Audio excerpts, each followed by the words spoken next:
हम इस क्लास में दरअसल काम करेंगे, ठीक है। सो ये हमारे पास एक बेसिक ऑटोकैड की स्क्रीन आ जाती है। ये आपके पास जो आपका वर्क एरिया होता है वो ये होता है, ठीक है। यहाँ पर आपने तमाम ड्राइंग वगैरह जो भी करना होता है वो आपने यहाँ पे करनी होती है। ये आपका कमांड एरिया होता है, किसी भी किस्म की कमांड एक्टिव करनी है वो हम यहाँ पे करेंगे, ठीक है। इंशाल्लाह ताला इसका बहुत काम रहेगा कमांड एरिया का भी, बट स्पेसिफिकली हमें कमांड एरिया पे क्लिक करने की ज़रूरत नहीं होती है, ठीक है। बल्कि आप सिंपली यहाँ पर कहीं भी आप कुछ भी लिखेंगे ऑटोमेटिकली कमांड एरिया में जा रहा होता है वो, देखिए, ठीक है ना। स्पेसिफिकली देखिए मैंने एल प्रेस किया, ऑटोमेटिकली कमांड एरिया में आ गया। और सबसे अच्छी बात ये, अगर आप एल प्रेस करेंगे तो देखिए शॉर्टकट कीज़ हैं इसमें पूरी कमांड एरिया की, पूरी आपको कमांड नहीं डालनी पड़ती, आप खाली शॉर्टकट कीज़ का इस्तेमाल करते हैं और आपके पास आपकी कमांड एक्टिव हो जाती है। लिस्ट हो गई, ले आईसो वगैरह वगैरह बहुत सारी कमांड्स हैं इधर जो एक्टिव हो जाती हैं, ठीक है। इसको आप एक्सटेंड भी कर सकते हैं कमांड एरिया को और दोबारा स्मॉल भी कर सकते हैं, आपकी मर्ज़ी होती है, इधर आपको कोई प्रॉब्लम नहीं है। फिर उसके अलावा कुछ लेआउट्स आपके पास अलग अलग है। लेआउट 1 इसके अंदर देखें अलग स्टाइल है। लेआउट 2 दरअसल मॉडल क्या है कि इसके अंदर आप डिज़ाइनिंग करते हैं और ये आपको प्रिंट व्यू में एक तरीके से ला के देता है, ठीक है ना। सिंपल सी बात ये, आपका व्यू पोर्ट चेंज कर देता है ये खाली, और कुछ भी नहीं है। आप दोबारा मॉडल में आ जाते हैं सिंपली। अच्छा, ये जो एरिया है ये आपके रिबन्स कहलाते हैं। अगर आपने MS वर्ड पे काम किया हो या MS एक्सेल वगैरह पे, यानी MS ऑफिस के ऊपर अगर आपने काम किया हो, सो ये टैब्स कहलाते थे वहाँ पे, लेकिन यहाँ पे इन्हें रिबन कहा जाता है। ये होम रिबन है। होम रिबन के अंदर ये एक ग्रुप है जिसका नाम है ड्रॉ, एक ग्रुप है जिसका नाम है मॉडिफाई, इसी तरीके से annotation, layers, block, properties, groups और ये यूटिलिटीज़, क्लिपबोर्ड और व्यू, ठीक है ना। इसी तरीके से इंसर्ट के ऊपर मुख्तलिफ हमारे पास ग्रुप्स हैं, ठीक है। इसी तरीके से इनोटेट हमारे पास अलग रिबन है। अच्छा, यहाँ पर जो है आपके पास ये क्विक टूल बार है, ठीक है ना, यानी कि न्यू अगर आपने एक नया डॉक्यूमेंट क्रिएट करना तो आप यहाँ पे क्लिक कर दें या फिर आप ओपन पे क्लिक कर दें। इससे आप कोई पुराने एग्जिस्टिंग डॉक्यूमेंट्स जो हैं वो ओपन हो जाते हैं, यानी वो फोल्डर को खुल जाता है आपके पास। ये देखिए इस तरीके से यहाँ पे आप कोई भी डॉक्यूमेंट्स अपने बना सकते हैं, सिंपल सी बात है, ठीक है ना। सो इसको मैं करता हूँ कैंसिल। उसके अलावा यहाँ पर आपके पास सेव एज का ऑप्शन है, सेव का और ये प्रिंट का, ये बिल्कुल सिंपल सी चीज़ें जो आपको पता होनी चाहिए।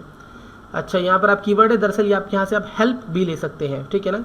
यहाँ पे क्लिक करके आप इनसे हेल्प भी ले सकते हैं और बहुत सिंपल सी ये इस हवाले से लॉजिक है, यानी कि आपने अगर कुछ लिखना हो तो सर्च करना हो, कुछ फाइंड करना तो हम यहाँ पे आप कर सकते हैं। इंशाल्लाह ताला आपको ज़रूरत नहीं पड़ेगी, हम इस तरीके से काम करेंगे। उसके अलावा आप ऑनलाइन वर्क भी कर सकते हैं, यानी आप साइन इन करते हैं अगर आप ऑटोडेस्क 360 की वेबसाइट पर, यहाँ से भी आप साइन इन कर सकते हैं और फिर आप टीम वर्क भी कर सकते हैं इसके अंदर, ठीक है ना। सो उसी तरीके से ये एक्सचेंज ऐप्स और ये स्टे कनेक्टेड मुख्तलिफ आपके पास इधर टूल बार्स आ जाते हैं, ठीक है ना। अच्छा, ये क्या है आपका, ये दरअसल आपका एक्चुअली इसे आप व्यू चेंजर कह सकते हैं और इसके ज़रिए दरअसल आप क्या करते हैं, इसके ज़रिए एक्चुअली आप स्पेसिफिक इसका काम है ना वो 3D वे में जाता है, यानी आप 3D पे काम करेंगे इंशाल्लाह ताला तो आपको सही मानों में इसका इस्तेमाल आएगा, ठीक है ना। मुख्तलिफ व्यूज़ आपके ज़रिए आप इसको हासिल कर सकते हैं। ये देखिए इस तरीके से ये टॉप व्यू आ गया, ये राइट व्यू आपके पास आ जाता है। मुख्तलिफ व्यूज़ हैं, जब तक हम अपना एलिमेंट नहीं बनाएंगे तब तक हमें समझ में नहीं आएगा ये इंशाल्लाह ताला 3D में जब हम चाहेंगे ना तो इस पर बाकायदा तौर पे हम काम करेंगे। ये पूरा इस तरीके से आप इसको, फिर इसमें आइसोमेट्रिक व्यू एक अलग होता है आपके पास, ठीक है ना, यानी कि कोने से आप देखते हैं, 3D व्यू में आप देखते हैं, आपके पास 2D पे भी आप काम कर रहे हैं, ठीक है ना। सो अच्छा, ये जो आपके पास आती हैं ये एक टूल बार है, इसके ज़रिए मुख्तलिफ व्यूज़ आप चेंज कर सकते हैं, ठीक है ना। बहुत सारे व्यूज़ हैं, इंशाल्लाह ताला इसको नेक्स्ट क्लास में तफसीलन में बात करूँगा इन व्यूज़ के हवाले से ये क्या होते हैं। और ये जो एरिया आपके पास है यहाँ कुछ सेटिंग्स होती हैं आपके पास, ठीक है ना। ये जो एरिया आपके पास चल रहा है, ठीक है, मतलब सेटिंग आप चेंज कर सकते हैं, अपने व्यूज़ आप चेंज कर सकते हैं और मोड्स चेंज कर सकते हैं काम करने के, इंशाल्लाह ताला तफसीलन इस पर बात होगी। अच्छा जी, अब हम अपने वर्क एरिया, इसे मॉडल एरिया भी कहते हैं एक्चुअली, ठीक है ना, इस पर थोड़ा सा आ जाते हैं।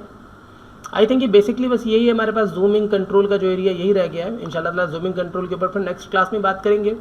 इस क्लास में मैं आपको एक बेसिक, ताकि आप काम को शुरू कर सकें ना, तो एक बेसिक सी आपको मैं टिप देता हूँ काम शुरू करने के लिए। सिंपल आप लाइन पे क्लिक कर दें। अच्छा, अभी फ़िलहाल कोई भी आपको बस एरिया मखसूस नहीं है, कहीं भी आप काम शुरू कर दें। मिसाल के तौर पर आप यहाँ भी, ये आपसे साइन गुम हो जाता है, देखिए ये।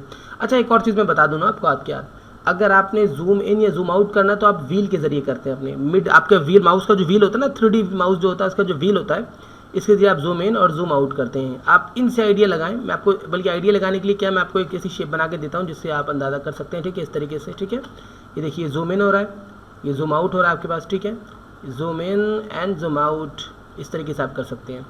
अब मिसाल के तौर पर अब आप इतना जूम इन होगा या जूम आउट इतना होगा कि आपसे वो एरिया मिस हो गया तो कोई बात नहीं, हम कहीं से भी शुरू कर सकते हैं, ठीक है ना। बाकी अगर आपको वापस उस एरिया पे जाना तो आप सिंपली स्टॉप पे क्लिक कर दें, वो देखिए आपको सामने ला के दिखा देगा। टॉप पे क्लिक से ये फ़ायदा ये होता है, जितने ऑब्जेक्ट्स होंगे ना बिल्कुल सामने आ जाएंगे। बाकी अगर आप यहाँ पे डिलीट कर दिया तो आप यहाँ पे नहीं बनाना चाह रहा तो आप कहीं और बना सकते हैं। अब आप क्या करेंगे, अब आपने इसे मूव करना है अपनी स्क्रीन को ना, तो आप 3D बटन को सिंपली प्रेस करें और इधर जाएं या इधर जाए, जहाँ भी आपने जाना वो 3D बटन को आप प्रेस करके जा सकते हैं, ठीक है। Wherever you want to go, आप कहीं भी बनाना शुरू कर दें तो आपके लिए कोई प्रॉब्लम नहीं है।